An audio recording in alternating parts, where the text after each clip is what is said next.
Hello everyone, welcome back in my new video of citizen. ఈరోజు మనం battery based of 2025 గురించి చూద్దాం. ఈ వీడియో కనుక మీకు నచ్చినట్లయితే వీడియోని లైక్ చేయండి, అలాగే మన ఛానల్ని సబ్స్క్రైబ్ చేసుకోండి. రెండు వీడియో లోపల వెళ్దాం.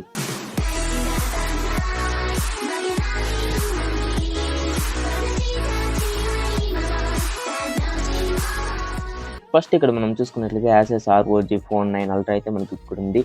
ఇది మనకి మ్యాసివ్ 6500 mAh బ్యాటరీతో 90 watt fast charging support. And ఇది మనకైతే perfect for gamers and more power యూసర్కి అయితే ఇది మనకి పర్ఫెక్ట్గా ఉంటుంది. అండ్ నెక్స్ట్ మనం చూసుకున్నట్లయితే మనకి ఇక్కడ సామ్సంగ్ గెలాక్సీ M55 5G అయితే ఉంది. ఇది మనకి 6000 mAh బ్యాటరీతో ఉంటుంది. సామ్సంగ్లో మోస్ట్ ఆఫ్ ది ఫోన్స్ అన్ని 6000 mAh బ్యాటరీతోనే మనకైతే ప్రొవైడ్ చేస్తున్నారు.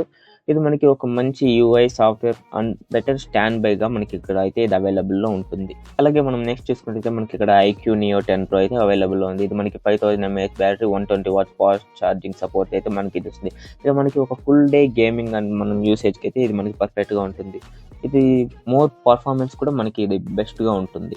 అలాగే దీని తర్వాత చూసుకుంటే మనకి ఇక్కడ రియల్మీ నార్జో 80 Pro అయితే మనకి ఇక్కడ ఉంది. ఇది మనకి 6000 mAh battery plus super VOOC ఛార్జింగ్తో ఇది మనకి బడ్జెట్ ఫ్రెండ్లీలో పవర్ఫుల్ బ్యాటరీ బ్యాకప్తో అయితే మనకి ఇది వస్తుంది. ఇది మనకి మోస్ట్ ఆఫ్ ది స్టూడెంట్స్కి అయితే ఇది హెల్ప్ఫుల్గా ఉంటుంది, ఎందుకంటే బ్యాటరీ రేంజ్ చూసుకున్నట్లయితే మనకి. అండ్ లాస్ట్లో చూసుకుంటే మనకి ఇక్కడ రెడ్మీ నోట్ 15 Pro ప్లస్ అయితే మనకు ఉంది. ఇది మనకి 5500 mAh plus 90 watts fast charging. ఇది ఒక మిడ్ రేంజ్లో ఆల్రౌండర్ పర్ఫార్మెన్స్గా మనకి అయితే చూడొచ్చు. ఇది మనకి బ్యాలెన్స్డ్ పర్ఫార్మెన్స్, ఎఫిషియన్సీ ఆల్రౌండర్గా చూసుకుంటే మనకి ఇక్కడ ఇది బెస్ట్ ఫోన్ అని మనం చెప్పొచ్చు. So these are the battery base of 2025 కూడా మనం చెప్పొచ్చు. ఇందులో మీకు ఏ ఫోన్ నచ్చిందో కింద కమెంట్ చేయండి.